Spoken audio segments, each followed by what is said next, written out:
प्रिय विद्यार्थियों, आप सभी का आज की भौतिक विज्ञान ऑनलाइन पाठशाला में स्वागत है।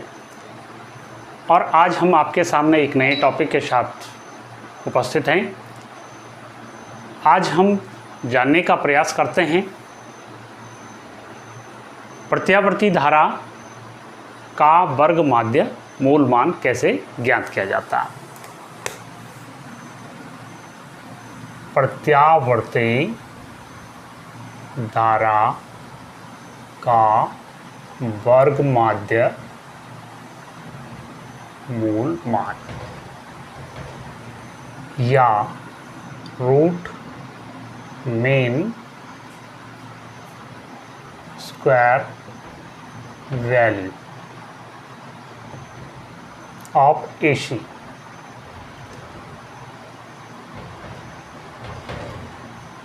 देखिए, इससे पूर्व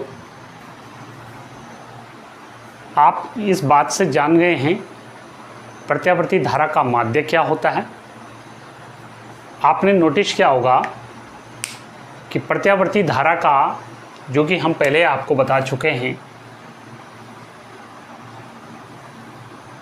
कि प्रत्यावर्ती धारा का जो मान होता है जब किसी वैद्युत परिपथ में प्रत्यावर्ती धारा बहती है, वो नियत नहीं होता है। उसका मान 0 से लेकर के अधिकतम एक और फिर अधिकतम से 0 और 0 से विपरीत और अधिकतम, फिर अधिकतम से 0। तो यहाँ से आप देखेंगे कि ये 0 पोजीशन है, ये वाली लाइन जिसको एक्स एक्सिस बोल रहे हैं। और यहाँ से जैसे जैसे हम आगे बढ़ेंगे तो यहाँ पर धारा का मान ये हो जाएगा, यहाँ पर धारा का मान ये वाला हो जाएगा, यहाँ पर धारा का मान ये हो जाएगा। फिर यहाँ से घटते घटते फिर यहाँ से ये धारा का मान जो है डाउनफॉल होता रहेगा। तो इस प्रकार से प्रत्यावर्ती धारा का आधा मान एक ओर धनात्मक होगा और आधा ही क्या होगा, ये विपरीत ओर जो ये ऋणात्मक जो पोजीशन है, ये जो ऋणात्मक पोजीशन है, इस कारण से इसका जो एक कंप्लीट साइकिल के लिए यहाँ से लेकर के यहाँ तक जो एक पूरी साइकिल बनती है, एक पूरा जो चक्र बनता है, इसके लिए इसका औसत मान क्या हो जाएगा, 0 हो जाएगा। क्योंकि इधर क्या हो गए टोटल धनात्मक और इधर क्या हो गए ऋणात्मक। तो जब आप औसत निकालेंगे, माध्य निकालेंगे, तो इन दोनों टर्म को क्या करेंगे, जोड़ेंगे और 2 का भाग दे देंगे उसमें, या जिस भी ढंग से आप जिसके भी सापेक्ष आप निकाल रहे हैं, तो कुल मिलाकर के ये क्या हो जाएगा 0। तो हम क्या करते हैं, उसको आधी साइकिल के निकालते हैं और उसको हमने आपको निकालना बताया। Im = 2I0/π। I0 उसका शिखर मान हो गया, महत्तम वैल्यू हो गई इसकी धारा की, और पाई आप जानते हैं। तो इस प्रकार से औसत मान उसका आया था, माध्य आया था एक कंप्लीट साइकिल के लिए। Im = 2I0/π ये होता था, या उसको हमने 0.637 I0 भी ऐसा कहा था। एक दूसरी और बात आई थी कि जो प्रत्यावर्ती धारा होती है उसका जो आवृत्ति होती है, उसकी जो फ्रीक्वेंसी होती है, जो हमारे घरों में बिजली आ रही है, जिससे हमारे वैद्युत उपकरण चल रहे हैं, टेलीविज़न चल रहा है, कंप्यूटर चल रहा है, वॉशिंग मशीन चल रही है, फ़ैन चल रहा है, आदि आदि तमाम प्रकार के जितने भी हमारे अप्लायंस हैं जो चल रहे हैं, उसकी जो आवृत्ति होती है 50 साइकिल प्रति सेकंड ये होती है। ये याद रखने वाली बात है, ये पूछा जाता है परीक्षाओं में। तो 50 साइकिल पर सेकंड होती है, या यूँ कह सकते हैं कि एक कंप्लीट साइकिल में यहाँ से लेकर के यहाँ तक एक कंप्लीट साइकिल में जो प्रत्यावर्ती धारा की आवृत्ति होती है वो क्या होती, 50 बार एक ओर बहती है और 50 बार क्या होती, 2 बार दूसरी ओर बहती है, यूँ भी आप कह सकते हैं। तो कहने का ये मतलब है कि ये जो बिजली हम जल रही है, इसमें क्या हो रहा है कि प्रत्यावर्ती धारा एक कंप्लीट साइकिल में 2 बार, देखिए 2 बार, देखिए इसका मान क्या हो रहा है 0, एक तो यहाँ पर 0 हुआ और एक यहाँ पर 0 हुआ। तो यानी क्या हो सकता है, 50 दूनी 100, 50 दूनी 100 हो जाएगा। 100 बार ये जो है बिजली का बल्ब क्या कर रहा है, जल रहा है, और 100 बार क्या हो रहा है, ये बुझ रहा है। यूँ भी हम इसको कह सकते हैं एक कंप्लीट साइकिल के लिए। लेकिन ये इतना फास्ट हो रहा है जिसके लिए हमारी आंखें सेंसिटिव नहीं होती है, इतनी हमारी आंखों की क्षमता नहीं होती। तो इसलिए हम कहते हैं कि 100 बार जल रहा है, 100 बार बुझ रहा है, क्योंकि इसकी जो आवृत्ति होती है वो क्या होती है 50 साइकिल पर सेकेंड होती है। तो ये पहले भी हम पहले सेशन में आपसे डिस्कस कर चुके हैं, तो आप इसको समझ गए होंगे। आज हम बात कर रहे हैं प्रत्यावर्ती धारा का वर्ग माध्य मूल मान कैसे निकालते हैं। तो आइए इस पे चर्चा करते हैं। तो इसके लिए जैसे नाम से ही स्पष्ट हो रहा कि प्रत्यावर्ती धारा का वर्ग, प्रत्यावर्ती धारा का आपने वर्ग करना है और फिर उसका क्या करना, माध्य निकालना। ठीक है, तो देखिए आप सब जानते हैं I प्रत्यावर्ती धारा का जो सूत्र होता है I = I0 sin ω t होता है। क्लियर? तो I0 स्क्वायर बराबर क्या हो जाएगा, I0 sin ω t का होल स्क्वायर हो जाएगा, या I0 square sine square ω t, ऐसे भी इसको लिख सकते हैं।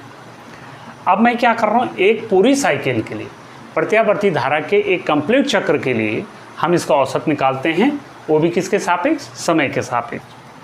तो क्या हो जाएगा I स्क्वायर का बार, ये देखिए।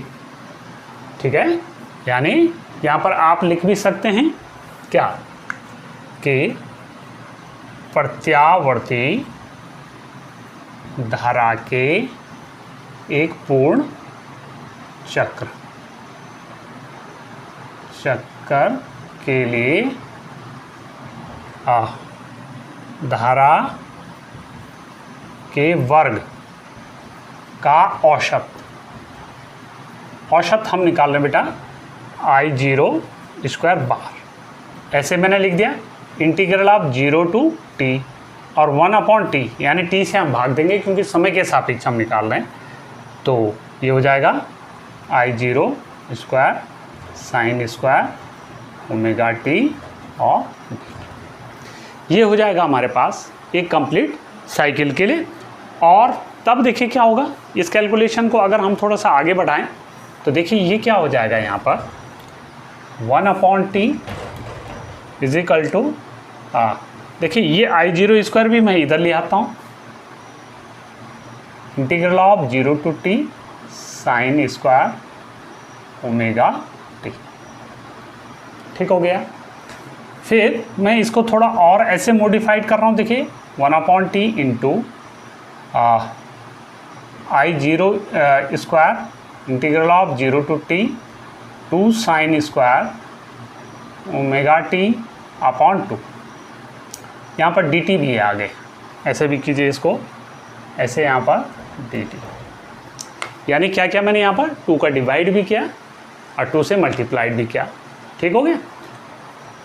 अब इसको मैं ऐसे भी लिख सकता हूँ I0 square 2t integral of 0 to t।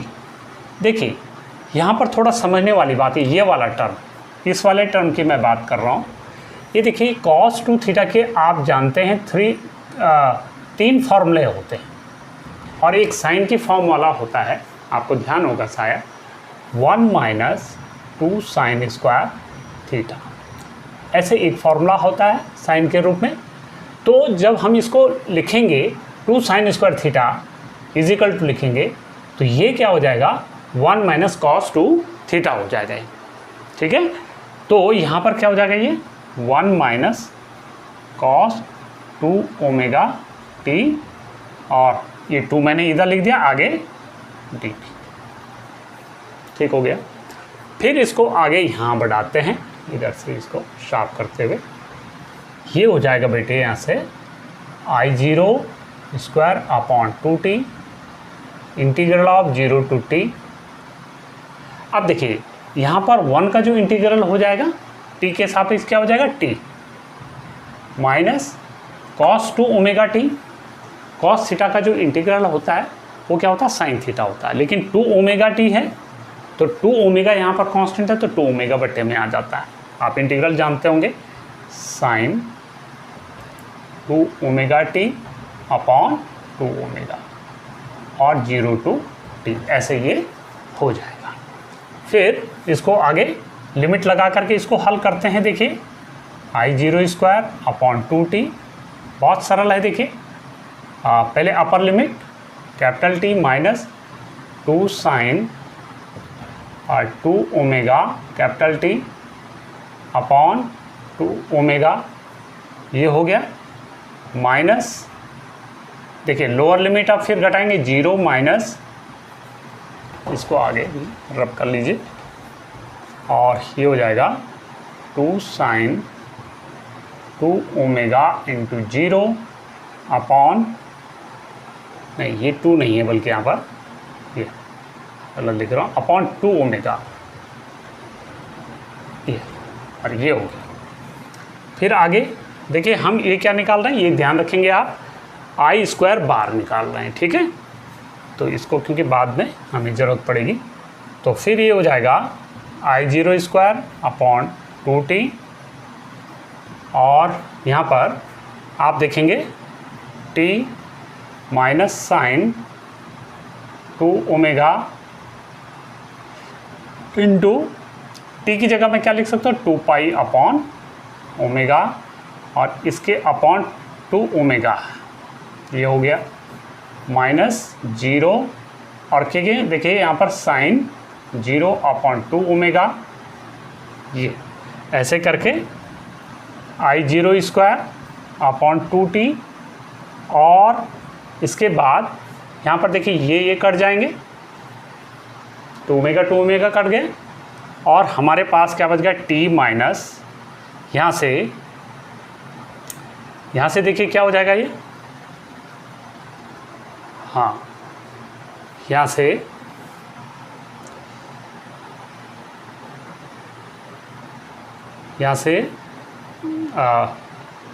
Sign 2 pi upon यहाँ पर 2 ओमेगा बच गया ये, और इधर वाला टर्म तो सारा क्या हो जाएगा 0 हो जाएगा, ठीक है। ऐसे करके बेटा देखिए आगे हम बढ़ेंगे, तो इस प्रकार से हमारे पास ये जो आ जाएगा, इस प्रकार से यहाँ पर बल्कि ये 4 पाई हो जाएगा यहाँ पर, ये हाँ यहाँ पर ये 4 पाई हो जाना है, और उसके बाद इसके बाद देखिए क्या हो जाएगा ये आगे, यहाँ से इसको साफ करते हुए फिर आगे बढ़ते हैं, यानी I0 square bar is equal to I0 square upon 2t into, देखिए यहाँ पर जो टोटल मिला करके ये देखिए ये t बच गया यहाँ पर माइनस, क्योंकि देखिए साइन 4 पाई की जो वैल्यू होगी वो 0 होगी, आप निकालेंगे इसको तो ये 0 हो गया इधर से, तो I0 square bar is equal to I0 square upon 2t into T, और फिर आगे इसको मिनिमाइज करते हुए यहाँ से t से t कट जाएगा, ये देखिए, तो I0 square bar is equal to I0 square upon 2।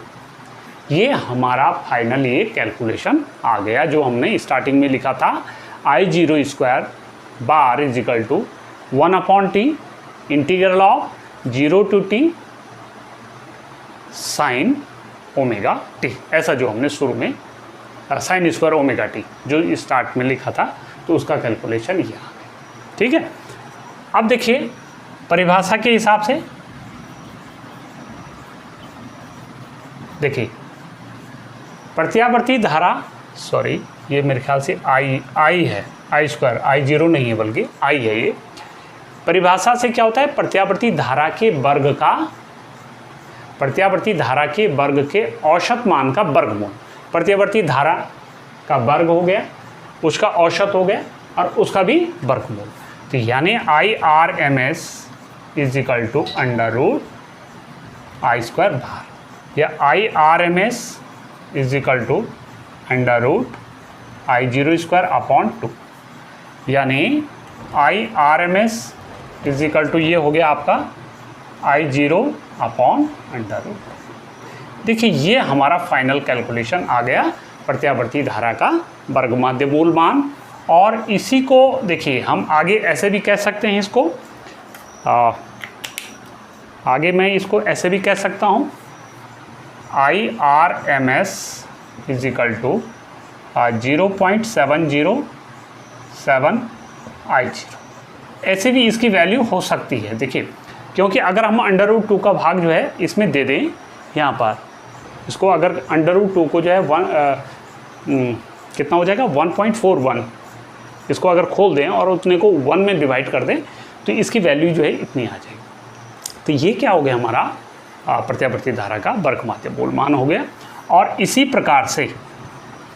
प्रकार हम क्या निकाल सकते हैं, वोल्टेज का भी निकाल सकते हैं। VRMS अगर निकालना है प्रत्यावर्ती वोल्टेज का तो इसकी जो वैल्यू आ जाएगी V0/√। ये भी कुछ ऐसे ही आ जाएगा, या इसको आगे बढ़ाएं तो VRMS = 0.707 V0 हो जाएगा। ऐसे ये जो है मान आपके आ जाएगा।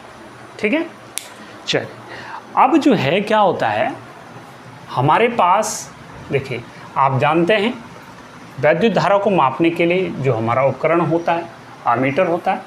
ठीक है, विद्युत धारा को नापने के लिए जो हमारे पास उपकरण होता है वोल्टमीटर होता है। तो वोल्टमीटर का जो पाठ्यांक होता है या रीडिंग होती है, जो भी आप रीडिंग दे रहे हैं कि भाई हमने कहीं पर किसी वैद्युत परिपथ में वैद्युत धारा का मापन करने के लिए आमीटर लगा दिए, तो आप देख रहे हैं कि जैसे उसमें 5 पर सुई आ गई, यानी 5 एम्पेयर वो नाप रहा। तो ये 5 एम्पेयर जो वैल्यू वो दिखा रहा है वो क्या है, इसको बोलते हैं वर्चुअल वैल्यू, आभासी मान है। वास्तव में जो वैद्युत धारा का मापन है, क्योंकि ये जो वोल्ट में आमीटर जो नाप रहा है ये किस मान को नाप रहा है, ये नाप रहा है हमारा वर्ग माध्य मूल मान को नाप रहा है। तो जो भी हमारा वोल्ट मीटर है चाहे आमीटर है, जो भी रीडिंग देता है तो वो क्या होता है, आभासी मान होता है और उसको बोलते हैं वर्ग माध्य मूल मान। तो प्रत्यावर्ती धारा का ये वर्ग माध्य मूल मान ही होता है जो हमारा वोल्टमीटर नापता है। जबकि एक्चुअल वैल्यू उसकी कितनी होनी थी, देखिए यदि कोई अमीटर 5 एम्पियर की माप बताता है तो क्या होगा, जो एक्चुअल वैल्यू है उसकी वो क्या हो जाएगा। देखिए V देखिए हम जानते हैं V0, VRMS नहीं, I की बात कर रहा हूँ मैं, IRMS बराबर आप जानते हैं I0/√2। तो I0 = क्या हो जाएगा, √2 × IRMS, या √2 1.41 होता है इंटू IRMS, जैसे मैंने बात कर दी 5 एम्पियर, यानी जो आमीटर है या वोल्टमीटर जो रीडिंग देगा वो क्या होगी, वर्ग माध्य मूल मान ही होता है, वो याद रखेंगे। तो ये हो जाएगा 5 × 5, 5 को 20 और 5 × 5 और 2 7, 7.05 एम्पियर उसका जो है शिखर मान हो गया। मतलब वो कितने एम्पियर की धारा होगी, 7 एम्पियर की धारा होगी। ठीक है, इसी प्रकार से वोल्टेज के केस में है कि हमारे घरों में देखिए जो वोल्टेज सप्लाई होती है आप सब जानते हैं वो लगभग होती है 220 से 250 वोल्ट तक होती है, डोमेस्टिक जो सप्लाई होती है। तो अगर कोई वोल्टमीटर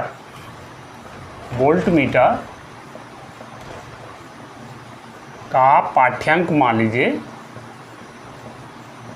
220 वोल्ट है, तो हम क्या कह सकते हैं कि आप जानते थे कि VRMS = क्या होता है, V0/√2। तो V0 = क्या हो जाएगा, √2 × VRMS होगा कि नहीं होगा, ऐसे हो जाएगा जैसे सेम धारा के केस में। तो ऐसे ही करके हम इसको क्या कह सकते हैं, 1.41 × 220। तो लगभग बेटा ये जो है आपकी बुक में कैलकुलेट कर रखा है, तो ये लगभग क्या आ जाएगा, 311 वोल्ट। कहने का मतलब है कि वोल्टेज का जो शिखर मान है वो 311 वोल्ट है। अब क्योंकि देखिए प्रत्यावर्ती धारा क्या होता है, एक बात और समझनी है। प्रत्यावर्ती धारा कभी कभी पूछता है कि प्रत्यावर्ती धारा अगर 220 वोल्टेज की है, अगर प्रत्यावर्ती धारा या वोल्टेज 220 की वोल्टेज है और 220 वोल्टेज की अगर दिष्ट धारा है, तो प्रत्यावर्ती धारा ज़्यादा खतरनाक होती है बनिस्पत दिष्ट धारा की। ऐसा क्यों? देखिए, इस बात को समझना है। देखिए, प्रत्यावर्ती वोल्टेज का यहाँ पर शिखर मान क्या गया, मैं अभी वोल्टेज की बात कर रहा हूँ, +311 वोल्ट। अब आप जानते हैं कि प्रत्यावर्ती जो वोल्टेज है उसका मान प्लस से माइनस की तरफ +311 यहाँ हो जाएगा और -311, ऐसा इसमें फ्लक्चुएशंस चलता है प्रत्यावर्ती वोल्टेज में या प्रत्यावर्ती धारा में। इस वजह से इसका जो शॉक होता है, झटका होता है, काफ़ी तीव्र होता है। जबकि अगर ये डीसी करंट होती तो डीसी करंट जो होती है वो हमेशा एक दिशा होती है, एक ही दिशा में बहती, और इसकी जो वैल्यू होती है लगभग कांस्टेंट रहती है। देखिए, डीसी और एसी में यही अंतर है। डीसी हमें जो है सेल से मिलती है, बैटरी से मिलती है, और वहाँ से जो मिलने वाली जो डीसी करंट होती है उसका एम्पलीट्यूड, उसका जो मान होता है लगभग कांस्टेंट होता है, ठीक है ना। इस वजह से वो ज़्यादा खतरनाक नहीं होती है, और इसका जो मान होता है +311 से, माने पॉइंट पे समय समय पर इसका मान जो है बदलता रहता है। देखिए, यहाँ पर 0 पॉइंट था, 0 समय था, यहाँ पर आधा आवर्तकाल हो गए, आधा अंतराल हो गए, यहाँ पर एक साइकिल का पूरा टाइम हो गया। तो यहाँ से लेकर के यहाँ तक इसकी जो वैल्यू होती है हर पॉइंट पे जो है क्या होती है, बदलती रहती है। दूसरी बात देखिए, एक और देखिए, क्योंकि ये न्यूमेरिकल में आपके लिए यूज़ होता है, प्रत्यावर्ती धारा के वर्ग माध्य मूल के से हम क्या कर सकते हैं, किसी वैद्युत परिपथ में जो ऊर्जा का क्षय हो रहा है, ऊर्जा क्षय की दर को भी हम निकाल सकते हैं। देखिए हम जानते हैं P = I² R, ये दिष्ट धारा परिपथ में ऐसा होता है। लेकिन अगर मैं इसको ये वैद्युत ऊर्जा के क्षय की दर, तो अगर इसका मैं औसत मान निकालूं P बार = I² बार ऐसा हो जाएगा, क्लियर। अब P बार = मैं इसको ऐसे भी लिख सकता हूँ, I² बार का √ का होल स्क्वायर, ऐसे भी कर सकता हूँ मैं इसको। और देखो इसको हम क्या बोलते हैं, P बार = IRMS × R।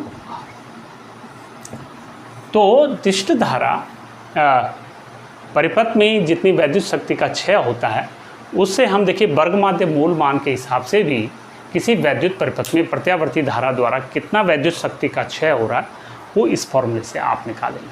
तो ठीक उसी प्रकार से जैसे दिष्ट धारा में होता है, ठीक है। तो ये था आपका प्रत्यावर्ती धारा का वर्ग माध्य मूल मान। और मुझे ये लगता है कि आप इतनी लंबी डिस्कशन से सब क्लियर हो गए होंगे। तो फिर आगे मिलते हैं हम। प्रत्यावर्ती धारा परिपथ में जो वोल्टेज होता है, करंट होता है, उसमें किस प्रकार से कलांतर होता है, फेज डिफरेंस कैसे होता है, फेजर डायग्राम हम कैसे बनाते हैं, और उनकी हेल्प से हमारे पास विभिन्न प्रकार के जो परिपथ होते हैं,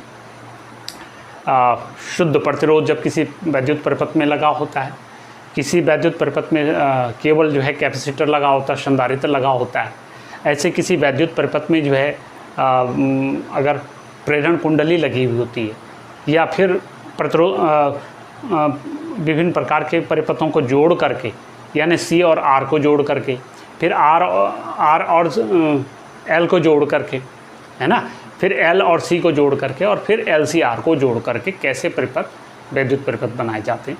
तो काफ़ी इंटरेस्टिंग है, और हमेशा देखिए पीछे का क्लियर होना चाहिए पहले। बेसिक ये सब चीज़ें बेसिक चीज़ें हैं, और इन चीज़ों में आगे प्रयोग होना है, तो इसलिए ये बहुत ही महत्वपूर्ण है।